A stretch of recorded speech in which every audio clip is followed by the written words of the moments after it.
আন্তর্জাতিক টি-20 ক্রিকেটের নতুন ডট মাস্টার মুস্তাফিজুর রহমান।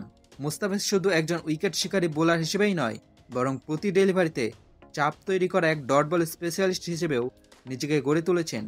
তার কাটার, অফ কাটার, স্লোয়ার আর নিখুঁত ইয়র্কারে বিভ্রান্ত করেছেন বিশ্বের বড় বড় ব্যাটারদের। টি-20-র মতো দ্রুতগতির ফরম্যাটে মুস্তাফিজের ডট বল করার সামর্থ্য তাকে আলাদা উচ্চতায় নিয়ে যায়। মাঝে ইনজুরি আর ফর্মহীনতা তাকে কিছুটা ছিটকে দিলেও ধারাবাহিকভাবে আবারও নিজের স্বরূপে ফিরেছেন। এর আগে সর্বাধিক ডট বল করার রেকর্ড ছিল কিউই তারকা টিম সাউদির নামে। এখন পর্যন্ত 120 ইনিংসে 2616 বল করে মুস্তাফিজের ডট সংখ্যা 1142। 2 নম্বরে নেমে যাওয়া সাউদি 123 ইনিংসে 2753 বল করে 1138টি ডট দিয়েছেন। এর আগে গত এশিয়া কাপের হংকংয়ের বিপক্ষে ম্যাচে মুস্তাফিজ সাকিব আল হাসানকেও ছাড়িয়ে যান। বাংলাদেশিদের মধ্যে দ্বিতীয় স্থানে উঠে আসেন। বর্তমানে সাকিব 3 নম্বর অবস্থান করছেন, তার ডট সংখ্যা 1078টি। মুস্তাফিজ বর্তমানে শুধু ব্যক্তিগত পারফরম্যান্সে অভাব করছেন না, দলের জয়েও ইম্প্যাক্ট রাখছেন।